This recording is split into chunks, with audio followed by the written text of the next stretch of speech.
insonlarning hayoti yengillashiga qaramasdan bizning hayotimizda nima uchundir stress ko'payib ketdi.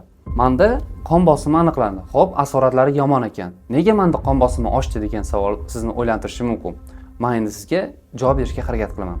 Mana qon bosimim faqatgina oshganda dorini ichaman yoki skoriy chaqira qolaman. Menga keladi, ukol qiladi va qon bosimini tushiradi.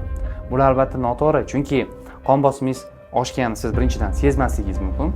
Ikkinchidan, toki siz yordam ko'rsatgunizcha qon tomirlari yetarli darajada shikastlanishga uchrab, keyinchalik ikkilamchi o'zgarishlarga olib kelishi mumkin.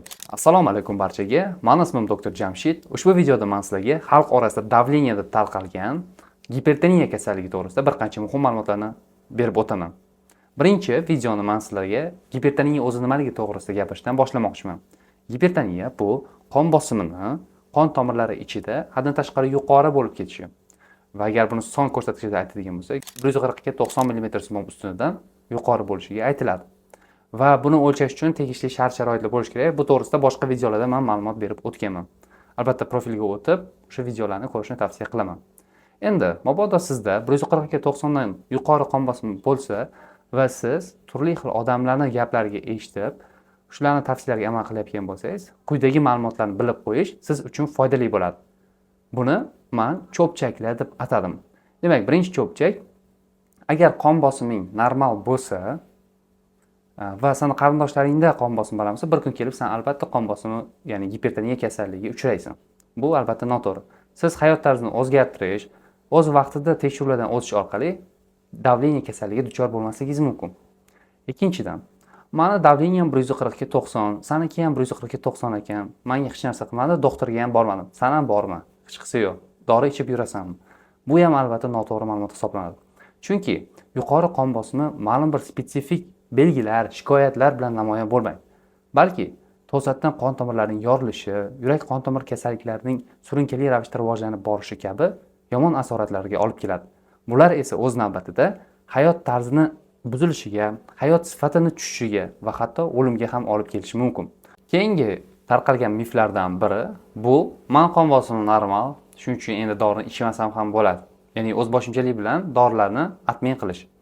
Yoki meni qon bosimim faqatgina oshganda dorini ichaman yoki skoriy chaqira qolaman, menga keladi, ukol qiladi va qon bosimini tushiradi. Bular albatta noto'g'ri, chunki qon bosimingiz oshganini siz birinchidan sezmasligingiz mumkin. Ikkinchidan, toki siz yordam ko'rsatgunizcha qon tomirlari yetarli darajada shikastlanishga uchrab, keyinchalik ikkilamchi o'zgarishlarga olib kelishi mumkin. Keyingi eng keng tarqalgan noto'g'ri tushunchalardan biri bu gipertoniya yoki davleniyani faqat yoshi katta odamlarda bo'lishi. Yoshi kichkina odamlarda ham qon bosimini tushishi hozir kunda ko'payib bormoqda va umumiy holatlarning taxminan 5%, ya'ni 100 ta odamdan 5 tasi mana shu yoshlardagi davleniya holati bilan kelmoqda. Demak, bizga yuqori qon bosimi, davleniya o'zi nima, qachon davleniya tashxisi qo'yiladi va u to'g'risida tarqalgan noto'g'ri informatsiya to'g'risida bir qancha ma'lumotlarga ega bo'ldik. Endi, xo'p, shundan kelib chiqadigan bo'lsa, qon bosimi bo'lsa nima bo'pti? Qon bosimi chiqib tursa nima bo'pti? Normal holat sifatida buni qabul qilish kerak deydiganlar uchun men uni hayot uchun xavfli bo'lgan asoratlar to'g'risida gapirib bermoqchiman.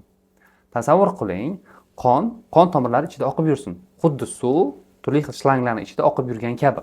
Endi mana shu shlangning ichida bosim qanchalik yuqori bo'lsa, shlangning yorilish ehtimoli shunchalik yuqori bo'ladi. Qon tomir ham xuddi shu mexanizm asosida ishlaydi. Ya'ni qon tomirlar ichida oqib borar ekan, qon bosimi yuqori bo'lsa, qon tomirlarining yorilish ehtimoli yuqori bo'ladi. Yoki qon tomirlar ichki tarafdan shikastlanib boradi. Mana shu shikastlangan hududni to'ldirish uchun turli xil hujayralar ko'payishni boshlaydi. Qarabsizki, qon tomirlarining ichi yana ham torayib qoladi. Buni biz ateroskleroz deb aytamiz. Ateroskleroz bo'lib, qon tomir toraygandan keyin to'qima va organlarga yetarli miqdorda ozuqa moddalar yetib bormaydi, chunki u yerga qon bormayapti. Va natijada bir kun kelib, mana shu toraygan qon tomiri batamom yopilib qolishi mumkin. Bu bizda insult yoki infarktni keltirib chiqaradi. Bu holat agar yurakda bo'lsa infarkt, bosh miyada bo'lsa insult deb ataladi. Bundan tashqari, qon tomiri yorilib ketishi mumkin. Yorilib ketganda yorilgan joyga qon quyiladi. Bunaqa turdagi shikastlanishlarni gemorragik turdagi shikastlanishlar deb aytamiz.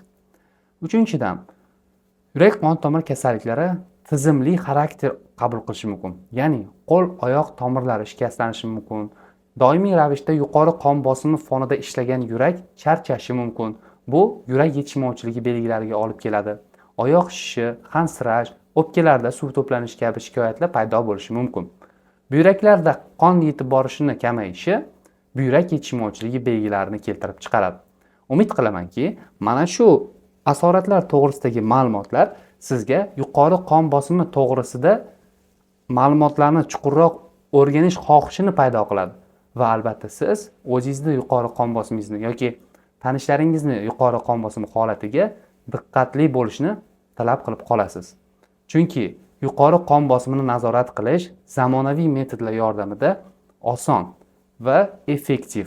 Manda qon bosimi aniqlandi. Xo'p, asoratlari yomon ekan. Nega menda qon bosimi oshdi degan savol sizni o'ylantirishi mumkin. Men endi sizga javob berishga harakat qilaman. O'zi qon bosimi 90-95% holatlarda aniq bir sabab tufayli paydo bo'lmaydi. Faqatgina 5% holatlardagina boshqa organlarda bo'ladigan o'zgarishlar tufayli qon bosimi ortishi mumkin. Albatta bu holatni istisno qilgandan keyin e'tibor qilish kerak bo'lgan faktorlar bular: passiv hayot tarzi, ya'ni zamon rivojlangandan keyin biz oldingidagi jismoniy harakat qilishga majbur bo'lmay qoldik va bu baxtga qarshi bizni sog'lig'imizga foyda emas, balki zarar ko'rinishida ishladi. Ya'ni passiv hayot tarzi qon bosimini oshishiga olib kelishi mumkin. Biz kam harakat qilganimizdan keyin ortiqcha vazn to'plashga ham moyil bo'ldik. Shuning uchun hozirgi kunda semizlik g'arb mamlakatlarida va hozirgi kunda Osiyo mamlakatlarida, shuningdek bizning yurtimizda ham avj olib bormoqda. Keyingi faktorlardan biri bu g'arb madaniyatiga xos bo'lgan ozuqa mahsulotlarini yurtimizga keng kirib kelishi. Ular o'z tarkibida ko'p miqdorda yog' va tuz mahsulotlarini saqlaydi. Bu esa qon bosimini oshishiga olib kelishi mumkin. Sanoat rivojlanib, hayotimizga shuncha qulayliklar kirib kelganiga qaramasdan, hayotimizda stressni ko'payib ketganligi ham qon bosimini oshishiga katta ta'sir qilmoqda. Qon bosimi, ya'ni davleniya qachon tashxis qo'yilishini aytib o'tdim. Davleniya asoratlarini ham tushundingiz deb umid qilaman. Va endi nega menda qon bosimi oshadi, boshqalarda oshmaydi degan savol bo'lishi mumkin. Va men shunga javob berishga harakat qilaman. Hozirgi kunda zamon rivojlangandan keyin bizni oldingidagi jismoniy faol bo'lishimizga ehtiyoj qolmadi. Ko'pchiligimiz ofisda yoki uydan turib ishlaymiz. Biror joyga boradigan bo'lsa ham transport orqali boramiz. Va buning natijasida biz passiv hayot tarziga o'tib qoldik. Va bu yurak qon tomir tizimiga doimiy kelib turishi kerak bo'lgan yuklamani yo'q qilishga olib keldi. Va natijada yurak qon tomir tizimi oldingidek adaptiv emas. Ikkinchidan, biz passiv hayot tarziga o'tganimiz tufayli va noto'g'ri ovqatlanishimizni ham bunga qo'shadigan bo'lsak, semizlikni ko'payib ketishi.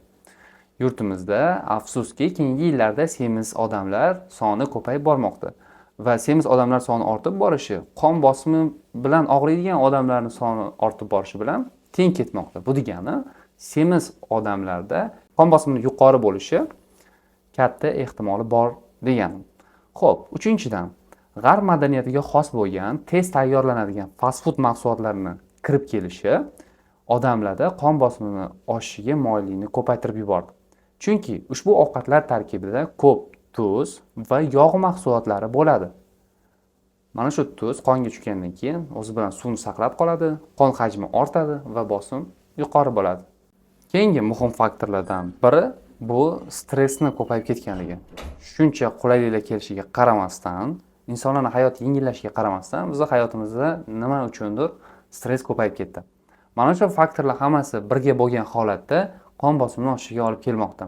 Albatta, qon bosimini oshiradigan boshqa organizmdagi kasal holatlar yoki kasal organlar bo'lishi ham sabab bo'lishi mumkin. Misol uchun, endokrinologik buzilishlar, qon tomir kasalliklari ham alohida holatda qon bosimini oshishiga olib keladi. Lekin 90-95% holatlarda qon bosimini oshishi bizni hayot tarzimizga bog'liq bo'lgan o'zgarishlar tufayli kelib chiqmoqda. Faqatgina 5-10% holatlardagina boshqa organ funksiyasining buzilishi qon bosimini ko'tarilishiga olib kelmoqda. Shuni bilgan holatda biz endi ushbu kasallikni davolash uchun asosiy o'zgartirishimiz kerak bo'lgan parametrlarni ko'rib chiqishimiz mumkin. Birinchisi bu hayot tarzini o'zgartirish. Ya'ni nimalarga e'tibor qilamiz? Albatta, bu passiv hayot tarzidan asta-sekinlik bilan aktiv hayot tarziga o'tish. Bordi ishingiz, hayot tarzingiz bunga imkon bermasa, sport bilan shug'ullanish sizga yaxshi pozitiv effektlarni olib keladi va qon bosimingizni 5-10 mm sinov ustuniga aerob mashqlarni bajarish orqali tushirishingiz mumkin. Jismoniy harakatni qanaqa bajarish kerak, qanaqa miqdorda bajarish kerak to'g'risida albatta shifokor bilan maslahatlashing. Biz ham mana shu mavzuda boshqa videolar tayyorlashga harakat qilamiz. Ikkinchidan, hayotingizda stressni kamaytiring. Ish bilan bog'liq bo'lgan, oila bilan bog'liq bo'lgan muammolar qon bosimiga salbiy ta'sir ko'rsatadi. Stressni yengish uchun juda ham ko'p effektiv metodlar bo'lib, bulardan eng osoni ochiq havoda sayr qilish, nafas mashqlarini bajarish. Kimdir agar yoga bilan shug'ullanishni o'rinli topsa, yoga kabi mashg'ulotlarni bajarish. Uchinchidan, ovqat sifatini yaxshilash. Sog'lom ovqatlanish o'zi nima? Nima ovqatdan qancha yeyish kerak? Qanaqa moddalar organizmga tushadi degan savollarga har bir inson javob berishga qobiliyatli bo'lishi qon bosimini nazorat qilishga imkon beradi. To'rtinchidan, qon bosimini nazoratiga salbiy ta'sir ko'rsatadigan yomon odatlar. Spirtli ichimliklar iste'mol qilish yoki bo'lmasam nikotin tarkibida nikotin saqlagan mahsulotlarni iste'mol qilish, chekish kabi zararli odatlardan qutulish, hech bo'lmaganda ularning miqdorini kamaytirish. Bordi-yu kimdir o'zi bu ishni amalga oshira olmayotgan bo'lsa, shu soha mutaxassislariga murojaat qilish. Va nihoyat, davleniyani nazorat qilishda ajralmas qism hisoblangan dori preparatlarini shifokor ko'rsatgandek doimiy ravishda qabul qilish. Qon bosimim yaxshi bo'lib qoldi, endi dorini ichmasam ham bo'ladi yoki bo'lmasam o'zimni yaxshi his qilyapman, davleniyam baland bo'lsa ham degan holatlarni albatta men qanchalik xavfliligini tushundingiz deb umid qilaman. Shuning uchun sizga yozib bergan dori preparatlarini o'z vaqtida qabul qiling, qon bosimingizni doimiy ravishda o'lchab, ko'rsatkichlarni yozib turing va doimiy ravishda o'z shifokoringizga bu ma'lumotlarni uzatib turing. Chunki qon bosimiga bir marta chalingan odam deyarli bir umr qon bosimini nazorat qilishga muhtoj bo'ladi va bu uni umrini uzoq bo'lishiga, hayot sifatini yaxshi saqlanib qolishiga imkon beradi. Umid qilamanki, sizga ushbu videoda uzatgan ma'lumotlarim foydali bo'ldi. Bordi-yu sizda qanaqadir savollar paydo bo'ladigan bo'lsa, kommentariy bo'limida yozib qoldiring. Keyingi videolarni o'tkazib yubormaslik uchun kanalimga obuna bo'ling va tegishli odamlarga ushbu videoni yuborib qo'ying. Hammaga xayr, sog', salomat bo'ling.